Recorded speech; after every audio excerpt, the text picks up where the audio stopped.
Assalamualaikum warahmatullahi wabarakatuh. Perkenalkan, nama saya Farah Utari Luya dengan NPM 18110600121 dari kelas Biologi F18. Di sini saya akan membuat video pembelajaran tentang perubahan-perubahan kurikulum untuk memenuhi ujian tengah semester dengan dosen pengampu yaitu Aryani Dwi Kesumawardhani. Baik, di sini saya akan menjelaskan tentang perubahan kurikulum. Nah, sebelumnya kita harus mengetahui dulu apa itu perubahan kurikulum. Nah, kurikulum merupakan seperangkat rencana dan pengaturan mengenai tujuan, isi, dan bahan pelajaran serta cara yang digunakan sebagai pedoman penyelenggaraan pembelajaran untuk mencapai tujuan pendidikan.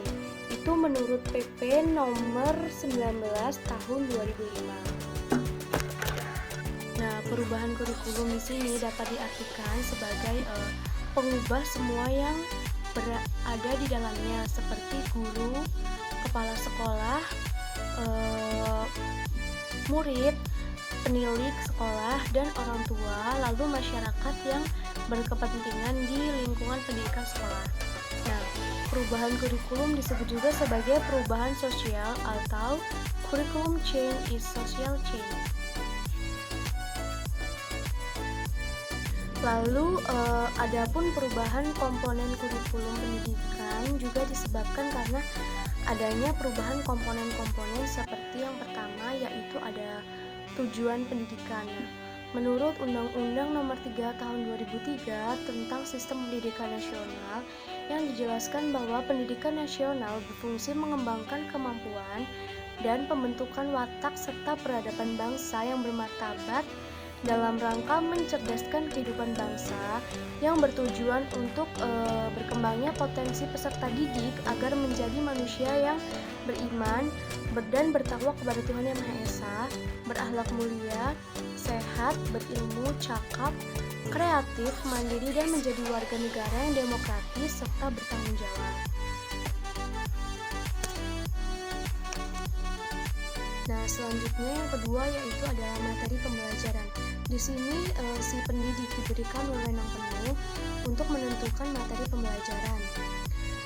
Sebagaimana yang telah diterapkan dalam kurikulum yaitu kesesuaian standar kompetensi dan kompetensi dasar yang hendak dicapai dari setiap kegiatan pembelajaran. Nah, dalam menentukan materi pembelajaran ada hal-hal yang harus diperhatikan, yaitu yang pertama adalah valid, yang kedua yaitu tingkat kepentingannya, yang ketiga kebermaknaannya, yang keempat layak dipelajari atau tidak, yang kelima adalah menarik minat. Yang ketiga ada strategi pembelajaran. Nah, strategi pembelajaran akan dirubah mengikuti perkembangan yang berlaku dengan tidak melupakan pandangan dan ideologi dalam bangsa. Selanjutnya ada terjadinya perubahan. Menurut para ahli sosiologi, perubahan terjadi dalam 3 fase, yaitu fase inisiasi, fase legitimasi, dan fase kongruensi. Nah, fase inisiasi itu taraf permulaan idenya. Nah, fase legitimasi yaitu saatnya orang menerima ide itu. Nah, fase kongruensi yaitu saat seorang menyelaraskan tentang pendapatnya atau pemikirannya sehingga antara penerima dan pencetus perubahan tidak ada perbedaan nilai-nilai. Selanjutnya adalah jenis-jenis perubahan. Perubahan yang pertama yaitu perubahan sebagian, di mana perubahan yang terjadi hanya pada komponen tertentu saja dari kurikulum kita. Yang kedua yaitu perubahan menyeluruh. Artinya keseluruhan sistem dari kurikulum tersebut mengalami perubahan, tergambar baik dalam tujuannya, isinya, organisasi, dan strategi serta pelaksanaannya. Lalu ada faktor-faktor yang mempengaruhi perubahan kurikulum.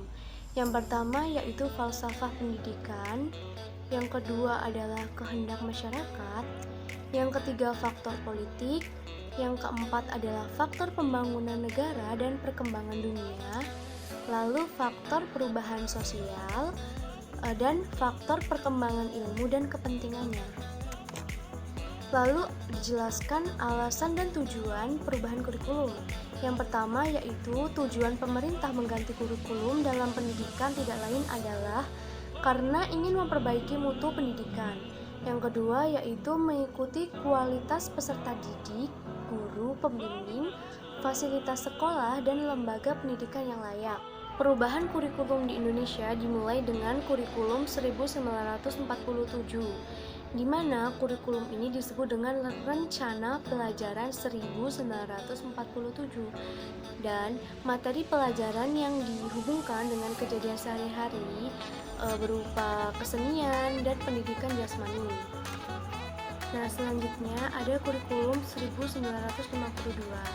Yang paling menonjol dari kurikulum 1952 ini, setiap rencana pelajaran harus memperhatikan isi pelajaran yang dihubungkan dengan kehidupan sehari-hari. Nah, kurikulum ini diberi nama Rencana Pelajaran Terurai 1952. Yang ketiga yaitu ada kurikulum 1964, di mana pembelajaran dipusatkan pada program Pancawardhana yang meliputi pengembangan daya cipta rasa, karsa, karya, dan moral.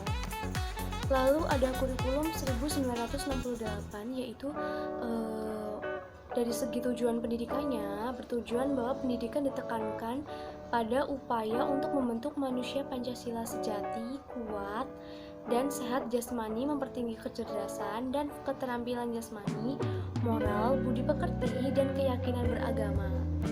Lalu isi pendidikannya diarahkan pada kegiatan mempertinggi kecerdasan dan keterampilan serta mengembangkan fisik yang sehat dan kuat.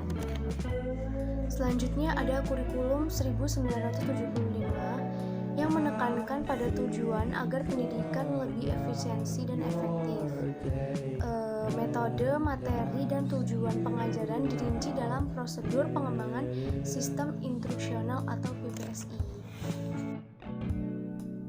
Selanjutnya yaitu ada kurikulum 1984 atau disebut dengan kurikulum CBSA yang artinya cara belajar siswa aktif atau Student Active Learning Style. Nah, biasanya kurikulum ini disebut juga sebagai kurikulum 1975 yang disempurnakan. Lalu yang ketujuh ada kurikulum 1994, di mana tujuan pengajaran menekankan pada pemahaman konsep dan keterampilan menyelesaikan soal dan pemecahan masalah. Selanjutnya yaitu kurikulum 2004 atau biasa disebut dengan KBK. KBK ini artinya kurikulum berbasis kompetensi yang menitikberatkan pada pengembangan kemampuan untuk melakukan kompetensi tugas-tugas tertentu sesuai dengan standar performance yang telah ditetapkan. Lalu ada kurikulum 2006 atau KTSP. Nah, kurikulum 2006 ini dikenal dengan sebutan kurikulum tingkat satuan pendidikan atau KTSP. Perbedaan yang paling menonjol adalah guru lebih diberikan kebebasan untuk merencanakan pembelajaran sesuai dengan lingkungan dan kondisi siswa serta kondisi sekolah berada. Lalu yang terakhir adalah kurikulum 2013, yaitu kurikulum yang sedang dipakai sekarang ini di negara kita Indonesia. Nah, menurut Menteri Pendidikan dan Kebudayaan Profesor Insinyur Muhammad Nuh mengatakan bahwa kurikulum 2013 ini lebih ditekankan kepada kompetensi dengan pemikiran berbasis sikap, keterampilan, dan pengetahuan. Kurikulum 2013 ini diluncurkan secara resmi pada tanggal 15 Juli 2013. Adapun dampak dari perubahan kurikulum yaitu sebagai penggambaran yang nyata di Indonesia dari perubahan kurikulum pendidikan yang bergonta-ganti bukan hanya memberikan dampak negatif terhadap siswa yang semakin merendah prestasinya. Nah, hal ini atau perubahan ini juga berdampak kepada tujuan atau visi sebuah sekolah yang akan menjadi kacau. Baik, itu video pembelajaran dari saya. Apabila ada salah kata, saya mohon maaf. Saya akhiri. Wassalamualaikum warahmatullahi wabarakatuh.